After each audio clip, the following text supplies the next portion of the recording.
Yesterday, on 29th November 2025, the RSS chief Mohan Bhagwat said something that should concern every Indian. Speaking at an event in Nagpur, he declared that Mahatma Gandhi was wrong about India's history. He said Gandhi's belief that India was not united before British rule was a false narrative pushed by colonizers.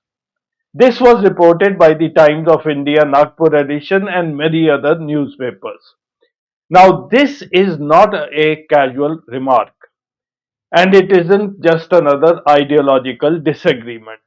Because when the head of an unregistered, unaudited, politically powerful organization, one that shapes governments, shapes textbooks, shapes institutions, tells 1.4 billion people that Gandhi misunderstood India, we must stop and ask deeper questions. Questions about the organization's origins, questions about its ideological foundations in the writings of Hegdewar, Golwalkar, and Savarkar. Questions about its long history of opposing Gandhi's vision of a plural, composite India, and questions about its alignment with the Hindu Mahasabha's two nation thinking. Questions about its belief in Manusmriti and a hierarchical social order. Questions about its opaque finances, its foreign lobbying disclosures, and its massive headquarters in Delhi. And questions about its growing influence over education, universities, and our public discourse. These questions are not academic. They go into the heart of India's democracy, they go into the heart of our constitution, and they go into the heart of India's future. So today we ask the difficult but necessary question. Should the RSS, which was banned after Gandhi's assassination, it was banned again during the emergency, should it be banned once again in the national interest? To understand where we are today, we must understand where the RSS came from. The Rashtriya Swayamsevak Sangh was founded in 1925 by K.B. Hegdewar, a man deeply influenced by B.S. Munje, a senior leader of the Hindu Mahasabha. At that time, the Mahasabha believed that India should not be viewed as a secular nation of many communities. It should be, according to them, a Hindu Rashtra, a nation built on cultural hierarchy, prescribed roles, and a majoritarian identity. This ideology did not emerge from the freedom struggle. It did not come from Gandhi, Nehru, Patel, Bose, Bhagat Singh, or Ambedkar. It came from the writings of V.D. Savarkar, especially his 1923 book, Hindutva, Who is a Hindu? Savarkar's definition of nationhood was clear. India belonged only to those who considered the land both fatherland and holy land. This automatically excluded Muslims and Christians. The roots of organizations like the Hindu Mahasabha and the RSS in Maharashtra can be traced to the region's unique early 20th century political climate where debates on nationalism, cultural identity, social reform, and responses to colonial rule were usually intense. Maharashtra was already a crucible of ideological contest, home to both reformist thinkers like Phule, Ranade, and Agarkar, and assertive nationalists like Tilak. Out of this ideological churn emerged leaders like B.S. Munje, V.D. Savarkar, and K.B. Hegdewar, whose ideas heavily shaped both Hindu Mahasabha and later the RSS.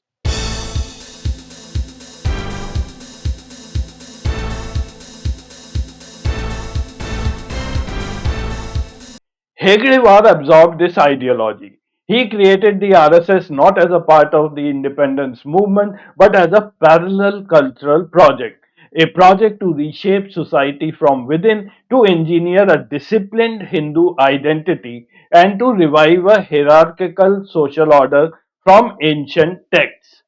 The RSS did not participate in civil disobedience movement. It did not lead protests. It did not spend time in British prisons.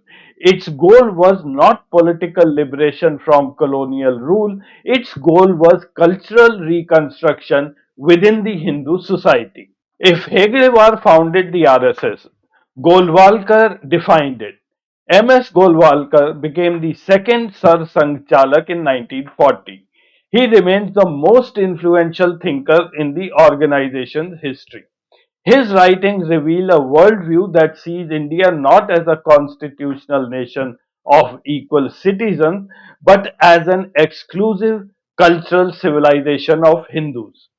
In his book, We or Our Nationhood Defined, Golwalkar argued that non Hindus should either assimilate completely or live in India without equal rights.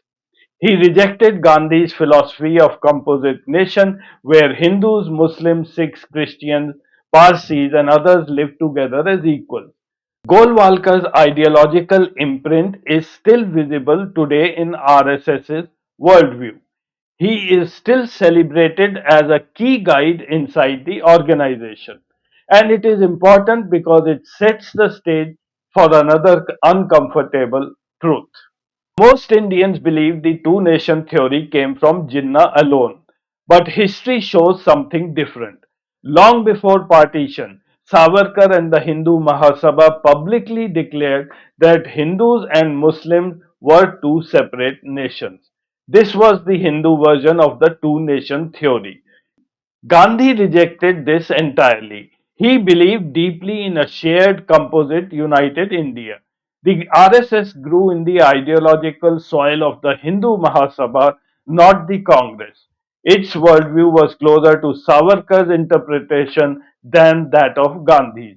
So when Bhagat says Gandhi's understanding of India's unity was false, he is not just making a historical comment. He is reaffirming this ideological disagreement that has lasted for centuries. Now let's talk about caste and Manusmriti.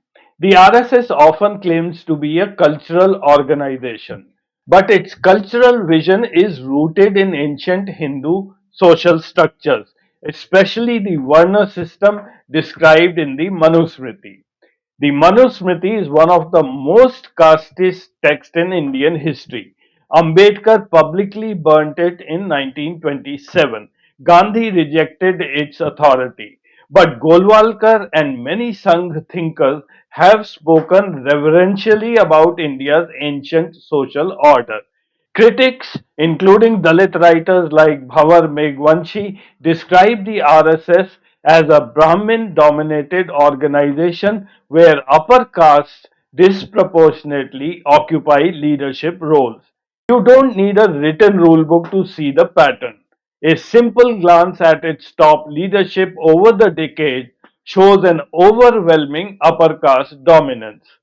When an organization that claims to represent the entire Hindu society is effectively controlled by one social layer at the top, it is legitimate to ask whose culture is being protected and whose equality is being postponed. Now let's talk about women. In 2013, Mohan Bhagwat said that women should focus on household duties, that men should be breadwinners, and that marriage is like a social contract. This is not again an isolated remark. Over the years, leaders from the broader Sangh ecosystem have repeatedly told Hindu women to have more children. Your primary duty is to serve the home, raise children, and strengthen demographic numbers. Critics argue that this worldview reduces women to instruments of population politics rather than full empowered citizens. So, when we look at the RSS's ideology on women, what do we see? Not equality, not autonomy, not agency. We see obedience, domesticity, and reproduction being glorified as the highest ideals of womanhood. The modern face of the RSS is very different from its early claims of simplicity and humility. First, the RSS is not a registered organization. Bhagwat has publicly said RSS is not registered, Hindu Dharma is not registered. This means no public audits, no standard NGO style tax or regulatory filing, no mandatory financial disclosures, and virtually no external accountability. Yet it influences hundreds of organizations and wields enormous social and political power. Second, the RSS recently inaugurated a massive headquarters in Jhandewala, Delhi, a multi-tower complex reportedly costing around 150 crores with modern facilities and offices. Gone are the images of a humble shakha under a tree. We are now talking about powerful institution with the infrastructure of a large corporate or political powerhouse. Third, US lobbying disclosures under the Foreign Agents Registration Act showed that Squire Patton Boggs, a major Washington lobbying firm, reported receiving $330,000 in 2025 for work related to the Rashtriya Swayamsevak Sangh. The RSS denies hiring any lobbyists, but the filings exist.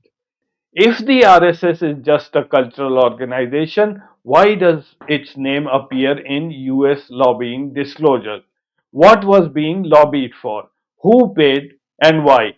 And on whose behalf was this paid? These questions remained unanswered. And while senior figures in the Sangh Parivar ecosystem now travel in planes, helicopters, business class seats, and stay in five-star hotels, the old image of pracharaks living on alms or bhiksha is quietly fading into history. The lifestyle of the ecosystem has changed. The money flowing around it has changed. But the legal and financial transparency has not caught up.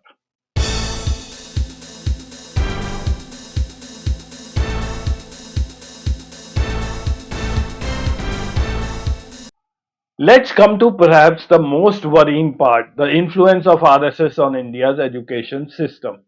Over the past decade, we have seen textbook revisions reducing or reshaping Mughal history, Gandhi Godse narratives being softened or reframed, mythological stories being presented in a scientific tone, appointments of vice chancellors and institutional heads with clear ideological leanings, RSS linked education trusts hosting conferences for university vice chancellors, and a steady shift in curriculum towards majoritarian ideas.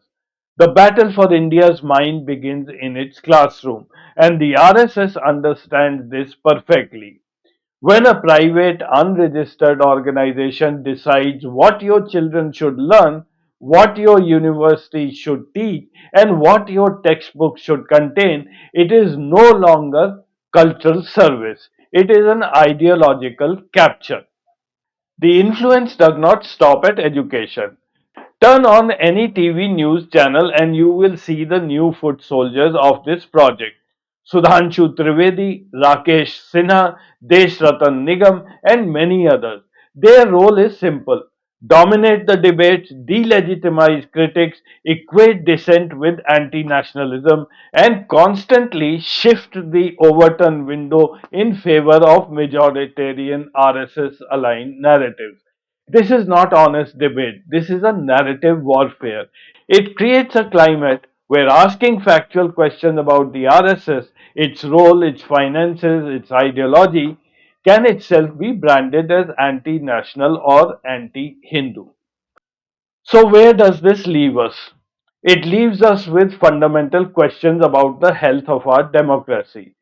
Should an unregistered, opaque organization influence policy, education, culture, governance, and public discourse? Should a body that rejects Gandhi's vision of India shape the narrative of modern India? Should an organization with roots in two nation thinking define who is an Indian and who is not? Should an entity with no public financial transparency be allowed to operate as the most powerful unelected force in the country? Should a private cultural body be allowed to affect institutions more than elected governments? These are not just ideological questions. These are national security questions. These are constitutional questions. And that brings us to the core question of this episode. Should the RSS be banned again? Let's look at history first. The RSS was banned after Gandhi's assassination in 1948 because Nathuram Godse had been a member. The ban was lifted after the RSS promised to adopt a written constitution and pledged loyalty to the Indian constitution. It was banned again in 1975 during the emergency along with several other organizations. Today, the arguments for and against the ban are different and more complex. Arguments in favor of a ban include the RSS's opaque structure and finances, its influence on state institutions, its ideological extremism and majoritarian nationalism, its capture of education and public discourse, its appearance in foreign lobbying disclosures despite being unregistered at home, and its long standing opposition to core constitutional values like secularism and equality. Arguments against a ban include the risk of driving it underground and making it harder to monitor, the potential creation of a martyr narrative that can be weaponized politically, and the challenge of enforcement in a country where the Sangh Parivar runs through many organizations, and concerns around free speech and freedom of association. Both sets of arguments deserve careful examination, but one fact cannot be ignored. No democracy can survive when an unaccountable cultural organization, answerable to no voter, no regulator, and no auditor, becomes more powerful than elected institutions. And that is the reality India faces today. So I leave you with this question.